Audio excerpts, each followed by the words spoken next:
Hi guys, this is Ashley back with another video. Before we get into the video, like, comment, and subscribe to the channel. Make sure to turn on post notifications. It looks like Nicki Minaj is getting asked and called again to come to the Video Music Awards, allegedly. So it has been reported that allegedly, the rumors is Nicki Minaj was asked to host the Video Music Awards for the third time in a row. Now, last year, she hosted and performed twice in front of all of her sons. But it did feel like low-key she got sabotaged a little bit because she didn't really host the whole show like Taraji did for the EBT Awards. It felt like she only really hosted a little bit and then they had her perform, for the 50th anniversary of hip-hop, and then she also performed Big Difference, okay, and Last Time I Saw You, okay? So I feel like Nicki should host only if they give her a big bag, because I feel like, no shade, last time they low-key played in her face. She didn't really fully host the Video Music Awards, and I remember in her speech last year, she did say that, labels had called the executives at MTV and said that, they did not want Nicki Minaj to host because they didn't know what she was going to say, okay? And she openly talked about that in her opening monologue when she first came out at the Video Music Awards. So I feel like she should host if they give her a bag for it, because I feel like they're just going to try to use the Barbs for views. Okay, they know the Barbs are going to tune in if Nicki Minaj is going to host. Also, not only hosting, I think Nicki should perform. She is on a world tour. She might perform, but I think she's going back on tour around September, for her second leg of the Pink Friday 2 tour. So she might not have time for the Video Music Awards. I think she's going back on tour. She might be doing rehearsals and stuff like that, because she is going on her second leg for the Pink Friday 2 World Tour. Okay, so she might not even have time. And then on top of that, her sons are going to be at the Video Music Awards this year too. I'm sure Megan, Gorilla Glue, Ice Spice, D0JA Cat are all going to be there at the Video Music Awards again. The only person that probably won't be there is Botch and Pregnant, because at the end of the day, Botch and Pregnant is knocked up. But Megan probably going to be there. Ice Spice, Gorilla Glue, Flo Milli, all the remainder of her sons. But I wouldn't mind if Nicki Minaj hosts. It sucks that she didn't put out a video though. She definitely won't be winning no awards. She won an award last year, but she won't win any awards this year because she didn't put out no music videos. Red Ruby the Sleaze music video don't count. That's not going to win nothing. Now, moving on from that, it looks like Nicki Minaj is still taunting Megan Thee Stallion, according to the fans. She posted all these different Chucky memes, and a lot of people think she's laughing at Megan Thee Stallion because of her low sales for her album, okay? As we know, she's selling 64,000 first week. And also, fans are saying that Chucky, the doll, has no parents, and that's why she keeps posting the Chucky memes, okay? Because Megan Thee Stallion don't have any parents either, okay? No shade, but that's just the honest truth. She don't really got a lot of family. Now, with all this chaos, Nicki Minaj's Bigfoot is now eligible for gold in the U.S., selling 500,000 units. Congratulations to Nicki Minaj. That was the Megan Thee Stallion diss track. A lot of fans were saying how they did not like the record, but it still went gold, okay? And I think it went top 30 on the Hot 100. So you can say whatever you want, but it's still not really a flop. No shade. Now, moving on to D0JA Cat. D0JA Cat is once again the most streamed female rapper on Payola yesterday. Nicki Minaj comes in at second, and Megan's streams continue to go down as she remains in third place with 8.6 million. Okay? And to be quite honest, I think that Megan Thee Stallion probably wasn't the most streamed during her album week. Like I said before, I always believe she was getting payola. Doja Cat gets payola too, but I do think that people are streaming Doja Cat. Okay? The Town is Dead was a big record. People still love Planet Her. Agora Hills was a big record. Megan Thee Stallion really hasn't had a hit, in my opinion, since Savage. Okay?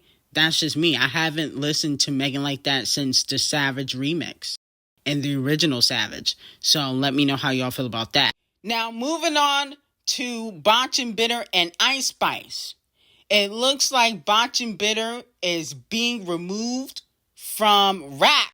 Not only is she shelved and knocked up, it looks like she is being removed out of the conversation for being the princess of rap. Okay? Now, there was a time where people thought that Cardi B could take Nicki Minaj's spot. Okay? Y'all remember the hate train in 2018? But Rolling Loud has declared Ice Spice to be the princess, and she came out years after Cardi B and Doja Cat. But they have declared her the princess. But Nicki Minaj did say in Princess Diana that Ice Spice was the princess in the Princess Diana remix. So, technically, Nicki did push that narrative. But like I said before, this kind of further proves that Ice Spice is here to replace Cardi B, because it seems as though Cardi B is getting removed out of certain conversations, and then they're having her replacement, Ice Spice, be in those conversations. How is Ice Spice declared the princess and she came out years after you? Okay? And you only got one album, and Ice Spice is about to put out one album. This is honestly embarrassing. Botch and Bitter, you really got to get off the floor. But I see more potential in Ice Spice. I don't think Ice Spice is more talented than Cardi B. No shade. I don't think that either one of them are that talented. But I do see more potential in Ice Spice because I don't feel like she's going to get knocked up every time she got to drop an album. Okay? She's actually going to put into work, unlike some female rappers. Now, the numbers are officially in.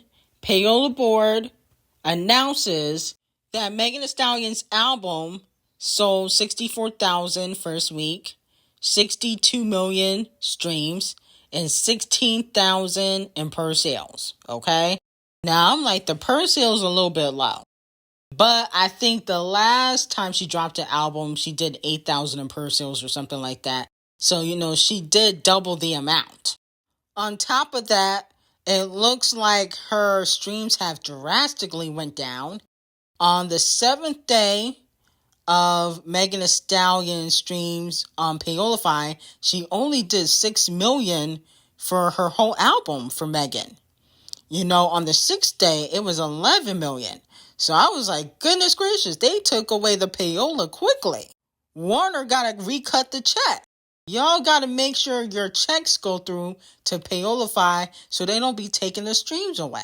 I mean, the payola has been very much up and down with Megan Thee Stallion. This ain't a good look. No shade. But let me know if you think Megan Thee Stallion selling 64,000 first week is a bop or flop. Me personally, I do think it's kind of like a flop, considering that you did go number one with Piss.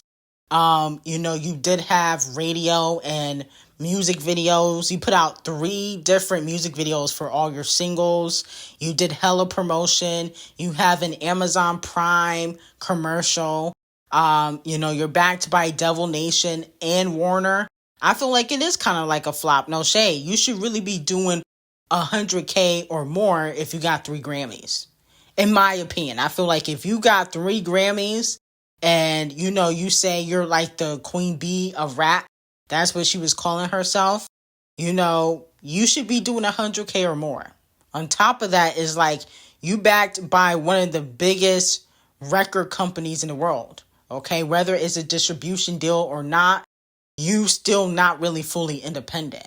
Okay, Warner is helping you. Same thing with Devil Nation. I feel like This ain't your first album. It's not your second album. This is your third album. Really, technically, to me, it's your fourth album. Because I do count Something for the Thotties as your album. But you're not really new. You're not a new artist. You came out in 2016. Like, you need to be doing better sales if you're supposed to be on the same wavelength as Cardi B, Doja Cat, and Nicki Minaj. Like you so claim. Okay? You say you was the ish according to the Recording Academy, aka the Grammys. So if you the ish, you should be doing over 100,000 first week. I'm sorry. I think Shea Butter Twitter, Hair Grease Twitter, they really don't be supporting you like that. No shade. It looks like Queen Bee and the Chart Obsessed Racists will be battling out at the 2025 Grammys for Album of the Year. According to Forbes, they said the Chart Obsessed Racist is the reigning champion in that category, so votes may not want to choose her anytime soon. That being said, the Torture Poets Department is the biggest album release of the year in the US. Meanwhile, Queen Bee's Cowboy Carter was an immense sonic shift for country, and such moves are usually rewarded. Voters who may not have loved Queen Bee's previous pop, dance, and R&B oriented work may be more interested in her country album, despite not being more commercially successful, okay? Now, in my opinion, the Chart Obsessed Racists nor Queen Bee deserve to win Album of the Year. I'm being honest with you, no shade. I feel like Billie, her album was better. I think, Ariana, her album was better. No shade. Even Sabrina Carpenter's album, even though it didn't come out, I feel like her album might be better than both of theirs. But they have the most clout, okay? They're the biggest stars in the world. So, of course, it's going to be them two competing, but I feel like it should go to somebody else. I like Queen Bee, but Cowboy Carter wasn't it for me. Not completely. Sorry. But let me know who you think should win Album of the Year. I think the Chart Obsessed Racists and, Ariana and Queen Bee, I really think it should go to Kung Fu Kenny. Even though his album hasn't come out, I feel like it's probably going to be Album of the Year. But they're not going to give it to Kung Fu Kenny. They might give him Rap Album of the Year, but I don't know if they will give him Album of the Year. So, it is what it is. But if Queen Bee wins, she will be the first black woman to win Album of the Year since Lauryn Hill, which is insane. Like, a black woman hasn't won Album of the Year since Lauryn Hill. Lauryn Hill album came out in the 90s. Isn't that crazy? So, I feel like considering that Queen Bee would be making history, I do think she deserves it for that reason only. Shade. Other than that, I really don't think she deserves to win. But for that reason, she should win something. I think she should win Album of the Year. Just to break that record. Moving on to Megan Thee Stallion. Megan Thee Stallion is being exposed for covering up empty seats at her show. It's a black tarp that she put over the seats so people wouldn't take pictures of the empty seats that were at her show, which honestly was a chess move. Okay? Since she can't fully sell out all of her shows, covering up the seats prevents people from seeing how many seats are empty. Now, people are still going to take videos, obviously, as we just saw, but now people won't know how many seats are actually empty if she covers them up. That honestly was a chess move. Camel Face probably told her about doing that, so that way she can still say that it's sold out and, they'll report that it's sold out even if it really didn't sell out, so that was a chess move. Now, moving on from that, Kung Fu Kenny's Not Like Us has now sold over 3 million units in the U.S.